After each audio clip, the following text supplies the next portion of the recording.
Hello and अस्सलाम वालेकुम, my name is doctor Sanaullah. आज से हम फिजियोलॉजी ऑफ ब्लड के बारे में पढ़ेंगे।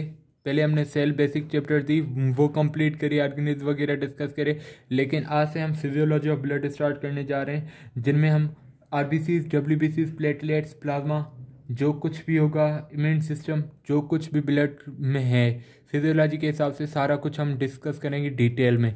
तो हमारे चैनल को सब्सक्राइब कर लें ताकि जो भी आने वाली वीडियोज़ हैं उनकी नोटिफिकेशन आपको मिल जाए, और इन वीडियोज़ को ज़्यादा से ज़्यादा शेयर करें अपने दोस्तों के साथ ताकि हर स्टूडेंट को फ़ायदा पहुंच सके। तो हम स्टार्ट करेंगे आज इंट्रोडक्शन ऑफ ब्लड से कि ब्लड क्या होता है।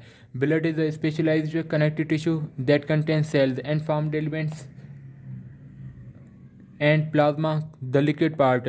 ब्लड जो होती है वो एक स्पेशलाइज कनेक्टिव टिश्यू होती है जिनके पास एक होते हैं सेल्स, ब्लड सेल्स होते हैं, और दूसरा होता है प्लाज्मा।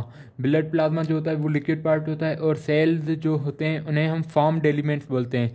ब्लड के याद रखिएगा दो चीज़ें होती हैं ब्लड में।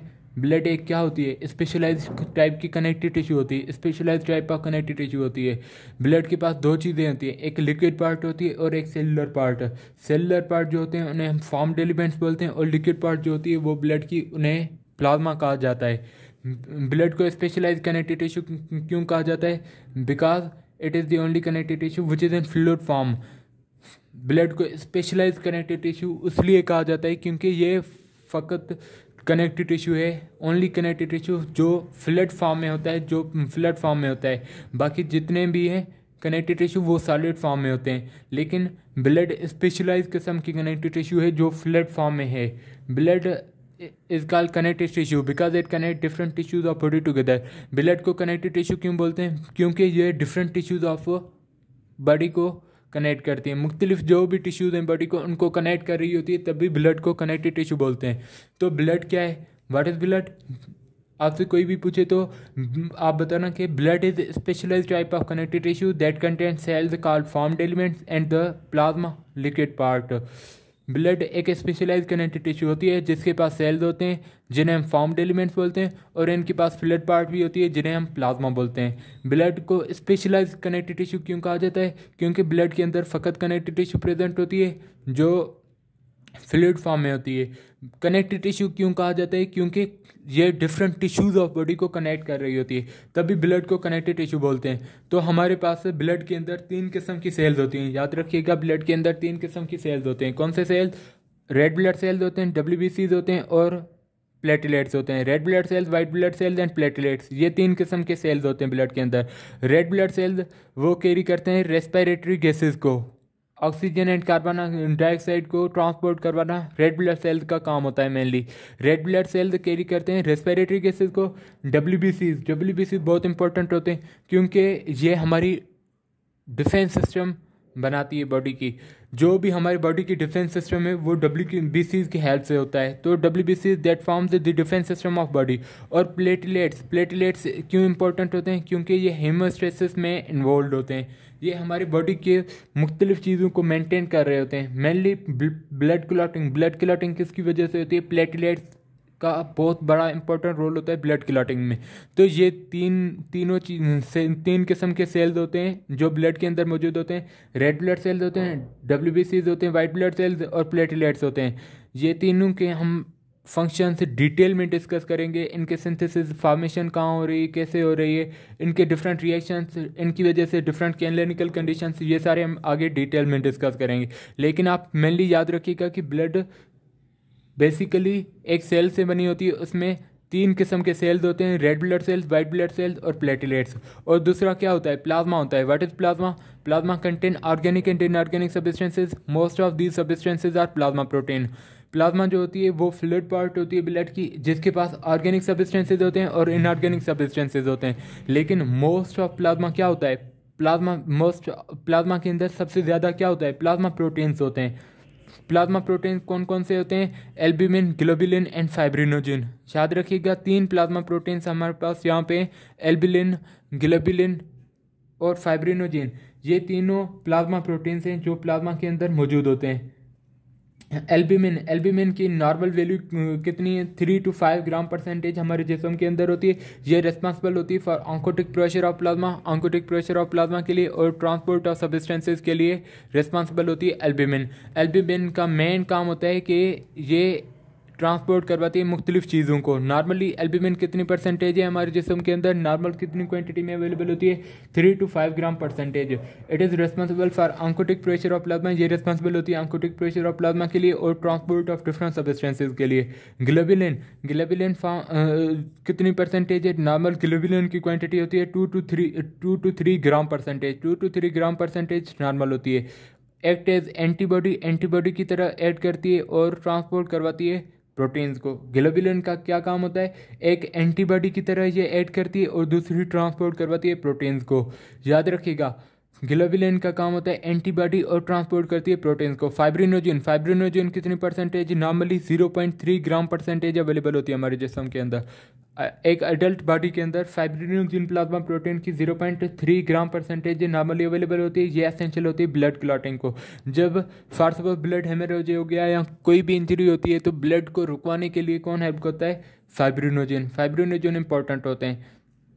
तो ये 3 किस्म के प्लाज्मा प्रोटीन्स हैं। एल्ब्यूमिन जो mainly oncotic pressure of plasma के लिए और ट्रांसपोर्ट के ऑफ सब्सटेंसेज के लिए इंपॉर्टेंट होती है। ग्लोबुलिन जो एंटीबॉडी की तरह काम करती है और ट्रांसपोर्ट करवाती है मुख्तलिफ प्रोटीन्स को। और फाइब्रिनोजन जो असेंशियल होती है ब्लड क्लॉटिंग के लिए। तो ब्लड के 2 पार्ट्स होते हैं, एक सेलुलर पार्ट और एक plasma. What is plasma? Plasma के पास मुख्तलिफ ऑर्गेनिक और इनऑर्गेनिक चीज़ें होती हैं, लेकिन most of the part of plasma is made up of plasma protein. Most of part of plasma जो होती है वो प्लाज्मा प्रोटीन्स की बनी हुई होती है। वो प्लाज्मा प्रोटीन्स में हमने 3 प्रोटीन से डिस्कस करे, एल्ब्यूमिन होती है, ग्लोबुलिन होती है और फाइब्रिनोजन होती है। हम डिस्कस करेंगे functions of blood. What are the functions of blood? Blood इतना इंपॉर्टेंट क्यों है हमारे जिस्म के अंदर? ब्लड के कौन कौन से फंक्शंस हैं? ब्लड के डिफरेंट फंक्शन हैं जिनमें ब्लड ट्रांसपोर्ट कराती है न्यूट्रिशन टू टिश्यूज़।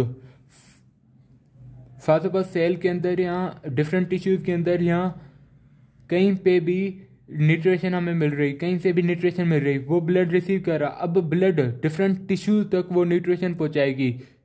तो transport of nutrition to tissues वो कौन करवाती है? ब्लड के थ्रू होती है। मुख्तलिफ किस्म के टिश्यूज़ को मुख्तलिफ किस्म की चीज़ों की ज़रूरत होती है। वो सारी चीज़ें जो भी ज़रूरत होती है एज ए न्यूट्रिशन टिश्यूज़ को, वो सारी चीज़ें ट्रांसपोर्ट कौन करवाती है? ब्लड करवाती है। ट्रांसपोर्ट ऑफ न्यूट्रिशन करवाता है। Transport of respiratory gases between lungs and tissues. Respiratory gases main ये इंपॉर्टेंट फंक्शन है ब्लड का कि ये रेस्पिरेटरी गैसेज की ट्रांसपोर्ट करवाती है लंग्स और टिश्यूज के बीच में। अब नेजल कैविटी से या माउथ से हम रेस्पिरेशन कर तो रहे हैं, लेकिन जब एक्सचेंज हो गई, जब लंग्स से कौन ऑक्सीजन लेके जा रहा? ऑक्सीजन कौन लेके जा रहा? यहाँ हार्ट तक वापस कार्बन डाइऑक्साइड कौन लेके आ रहा? ये सारी एक्सचेंज ऑफ गैसेज जो होती हैं वो कौन करवाता है? वो ब्लड करवाता है। ट्रांसपोर्ट करती है रेस्पिरेटरी गैसेज को between lungs and tissues. Lungs and tissues के बीच में transport of respiratory gases blood का काम होता है। ब्लड ट्रांसपोर्ट करवाती है waste products to excretory organs for removal. मुख्तलिफ ऑर्गन से वेस्ट प्रोडक्ट्स जो भी बचे हुए होते हैं वो ब्लड में शामिल होते हैं और ब्लड के थ्रू एक्सक्रीटरी ऑर्गन जो भी होता है वहाँ तक आते हैं, फिर रिमूव हो जाते हैं। तो transport of excretory products, waste materials जो भी होते हैं वो किस चीज़ के ज़रिए होती है? ब्लड के ज़रिए होती है। Transport of hormones and enzymes, मुख्तलिफ किस्म के हार्मोन्स की ट्रांसपोर्टेशन, मुख्तलिफ किस्म के एंजाइम्स की ट्रांसपोर्टेशन वो भी ब्लड के ज़रिए होती है। कौन कौन सी चीज़ों को ट्रांसपोर्ट करवा रहा ब्लड? न्यूट्रिशन को टिश्यूज तक ट्रांसपोर्ट करवा रहा है, रेस्पिरेटरी गैसेज को ट्रांसपोर्ट करा रहा बिटवीन लंग्स एंड टिश्यूज। उसके अलावा वेस्ट प्रोडक्ट्स जो हैं वो मुख्तलिफ ऑर्गन से वेस्ट प्रोडक्ट्स को उठा रहा और एक्सक्रीटरी ऑर्गन को दे रहा ताकि वहाँ से रिमूव हो जाएं, और मुख्तलिफ किस्म के हार्मोन्स को और एंजाइम्स को भी ब्लड ही ट्रांसपोर्ट करा रहा। जहाँ पे भी उनकी डेस्टिनेशन होती है वहाँ तक कौन लेके जा रहा? ब्लड के ज़रिए ट्रांसपोर्ट हो रहे हैं। ब्लड जो होती है वो रेगुलेशन करवाती है वाटर बैलेंस वो भी ब्लड करवाती है। Regulation of acid base balance वो भी ब्लड के ज़रिए होता है। रेगुलेशन ऑफ बॉडी टेम्परेचर वो भी ब्लड के थ्रू होता है। और दूसरी इम्पोर्टेंट काम के ब्लड जो होती है वो डिफेंड करती है बॉडी को अगेंस्ट फॉरेन इन्वेडर्स। मुख्तलिफ किस्म के foreign invaders, first of all bacteria हो गया, या मुख्तलिफ किस्म के वायरल चीज़ें आ रही होती हैं हमारे जिस्म के अंदर, तो उनके अगेंस्ट उनसे बचाने का काम कौन करता है? ये ब्लड ही होता है। ब्लड के पार्ट्स होते हैं WBCs, वो डिफेंस मैकेनिज्म में काम करते हैं। तो मुख्तलिफ चीज़ों को ब्लड ट्रांसपोर्ट भी करवा रहा, मुख्तलिफ चीज़ों को ब्लड रेगुलेट करवा रहा, ये सारे फंक्शंस हैं ब्लड के। तो आज के इस वीडियो में हमने इतने ही डिस्कस करी, ब्लड को आगे दूसरी वीडियो में हम डिस्कस करेंगे। होप आप लोगों को ये वीडियो पसंद आया होगा। इस वीडियो को लाइक करें, कमेंट करके अपना फीडबैक दें, और इस वीडियो को ज़्यादा से ज़्यादा अपने दोस्तों के साथ शेयर करें ताकि हर किसी को, बहुत सारे स्टूडेंट को इस वीडियो से फ़ायदा मिल सके। Thank you so much. मिलते हैं नेक्स्ट वीडियो में, हम आगे डिस्कस करेंगे इसी ब्लड को। Thank you.